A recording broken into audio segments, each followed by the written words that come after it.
Hello friend, इस video में आपका स्वागत है। ये हिस्ट्री का चैप्टर 1 12th क्लास का लेक्चर नंबर 3 है। अगर आप लेक्चर 1 और 2 नहीं देखे हैं तो आप देख सकते हैं, हमारे चैनल के प्लेलिस्ट में ये मौजूद है। ठीक है, हमने पिछले क्लास में डिस्कस किया था कि जो सिंधु घाटी सभ्यता में यानी जो हड़प्पा सभ्यता है, सबसे पहले इसको खोजा गया था। ठीक है, उसके बाद 1922 को मोहनजोदड़ो सभ्यता को डिस्कवर किया गया। वहां दो प्रकार का बस्ती था। फर्स्ट को बोलते हैं सिटीडेल, जो थोड़ा छोटा था। दूसरा क्या था, निचला शहर था, जो बहुत बड़ा था। ठीक है, इन दोनों के बारे में हम डिस्कस कर चुके हैं।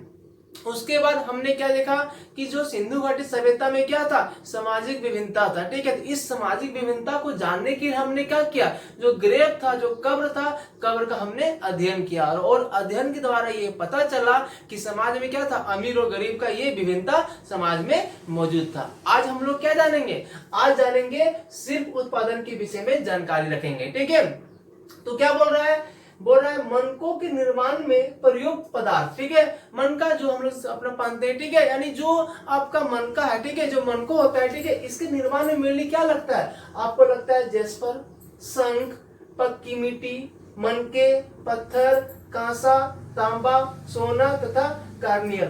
ठीक है, जो कार्नियर क्या होता है, ये आपका मेनली लाल रंग का होता है। ठीक है, तो मतलब आपका इंडस वैली सिविलाइजेशन में मनकों को निर्माण करने में कौन कौन सा पदार्थ लगता था, तो आपका यहाँ जेस्पर हो गया, ठीक है, तांबा, कांसा, सोना और ये सब पदार्थ का प्रयोग किया जाता है। ठीक है, ये एनसीईआरटी का क्वेश्चन भी है। ठीक है, तो मतलब क्रॉप प्रोडक्शन में यानी जो मनकों के निर्माण में इन पदार्थों का प्रयोग किया जाता था। ठीक है, उसके बाद क्या बोलते हैं, बोल रहा है सेल खड़ी एक मुलायम पत्थर था। ठीक है, आपको पिछले क्लास में बताए थे कि सेल खड़ी क्या था, एक मुलायम पत्थर था जिससे उस समय मोहर का निर्माण किया जाता था और मोहर में जानवरों का चित्र अंकित हुआ करता था। ठीक है, और साथ ही क्या देखिए, जिससे मनकों का निर्माण किया जाता, मतलब जो सेल खड़ी का मेनली दो प्रयोग हो रहा है। पहला तो मनकों के निर्माण में और दूसरा क्या था, मोहर बनाने में इसका प्रयोग होता था। ठीक है, उसके लिए बोलता है नागेश्वर एवं बालाकोट शिल्प उत्पादन का महत्वपूर्ण केंद्र था। ठीक है, यानी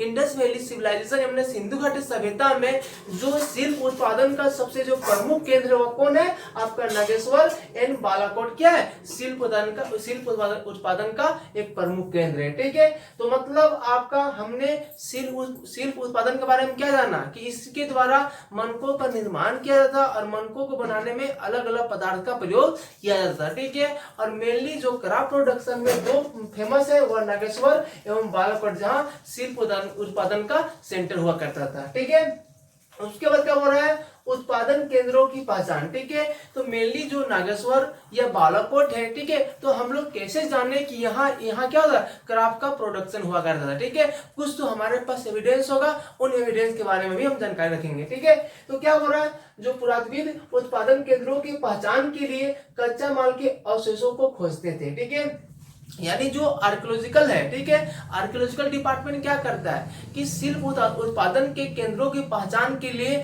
जो वहां कच्चा माल मतलब जो रॉ मटेरियल लगता है उसका खोज करता था, क्योंकि अगर कच्चा माल मिल गया तो मतलब यहाँ क्या होता है, यहाँ क्रॉप का प्रोडक्शन का सेंटर हुआ करता था। ठीक है, मेनली हम आपको पिछले क्लास में बताए थे क्या होता है कि जब क्रॉप का प्रोडक्शन किया जाता था, ठीक है, तो जो आपका जो उसका महीन कण था, ठीक है, वह टूट के वहीं गिर जाता था। ठीक है, तो इसके द्वारा क्या हुआ, हम पता कि यहाँ क्या होता, क्रॉप का प्रोडक्शन का मेन सेंटर हुआ करता था। ठीक है, तो मतलब अगर किसी जगह पर शिल्प उत्पादन हो रहा था तो वहां शिल्प उत्पादन के अवशेष प्राप्त होंगे।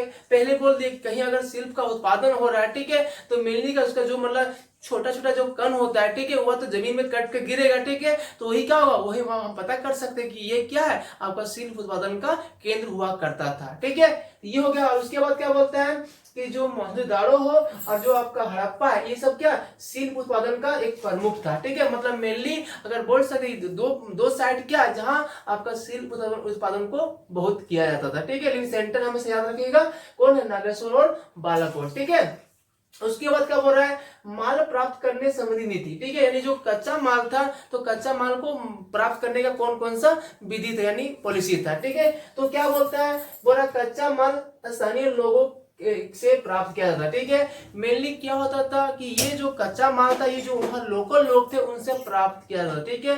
लोकल लोग क्या करता था, ये कच्चा माल देता था, उसके बाद ये लोग कुछ अनाज दे देते थे, ठीक है। इस प्रकार मतलब बार्टर सिस्टम के द्वारा इनको कच्चा माल मिल, उसको मिल जाता था आपका क्या, अनाज मिल जाता था, ठीक है। उसके वो बोलता है कि जो जो जहाँ गांव था, ठीक है, तो गांव से क्या बोल रहा है, बैलगाड़ी का प्रयोग किया जाता, ठीक है। यानी जो रॉ मटेरियल था उसको लाने के लिए मेनली कौन सा साधन था, ये था बैलगाड़ी, ठीक है। और साथ ही क्या कुछ महंगी वस्तु भी ना आयात करके, ठीक है। तो मतलब कुछ मतलब जो विदेश से क्या होता था, मतलब कुछ महंगी वस्तुओं को आयात करके लाया जाता था, ठीक है। मेनली ये आता था रूट के, सी रूट के द्वारा, जहाँ तटीय इलाका बोल सकते हैं, ठीक है। उसके बाद क्या बोलता है, उपमहाद्वीप तथा उसके आगे से आने वाला कच्चा माल, ठीक है। यानी ये क्या है, भारत, ठीक है। मतलब भारत से क्या हुआ कि एक तरह से इंडिया से ये कच्चा माल प्राप्त हो जाता, ठीक है। लेकिन कुछ कच्चा माल क्या था, विदेश से भी आया करता था, ठीक है। जैसे क्या बोलता है, बोरा कच्चा माल प्राप्त करने का अनेक तरीका था, ठीक है, अनेक विधि था। बोरा नागेश्वर और बालाकोट से क्या शंख मिल जाता था, ठीक है। तो मतलब नागेश्वर और बालाकोट शंख प्राप्त हो रहा है, ठीक है। उसके बाद क्या हो रहा है, अफगानिस्तान से नीले रंग का पत्थर लाते थे, ठीक है। तो मतलब बोल सकते हैं जो मणि बोला जाता है, मेनली ये अफगानिस्तान से क्या, जो मणि पत्थर कहाँ आता था, ये अफगानिस्तान से आया करता था, ठीक है। उसके बाद क्या हुआ, जो लाल रंग का होता था ना, कार्निलियर, ये मेनली गुजरात से लाया जाता था, ठीक है। उसके बाद जो सेलखड़ी है, मेनली ये राजस्थान और गुजरात से लाया जाता था। और साथ ही जो धातु है वह राजस्थान से प्राप्त किया जाता था। तो मतलब मेनली ये लोग जो मतलब जो क्राप प्रोडक्शन करता था, तो उसके लिए जो कच्चा माल था वह विभिन्न देशों से आयात करके लाया जाता था, ठीक है। तो मेनली क्या होता है, मेनली ये जो सिंधु घाटी सभ्यता था, ठीक है, ये जो आपका जो मिस्र का सभ्यता था उसका समकालीन था, ठीक है। तो इसके कारण क्या था, ये लोग मतलब आपसी सहयोग के द्वारा कुछ कच्चा माल को अदला बदली क्या करते थे, ठीक है। तो मेनली अभी हमने क्या बताया कि सिर्फ उत्पादन का विषय में जानकारी बताया कि मेनली जो मनकों निर्माण में इन पदार्थों का प्रयोग किया जाता है, ठीक है।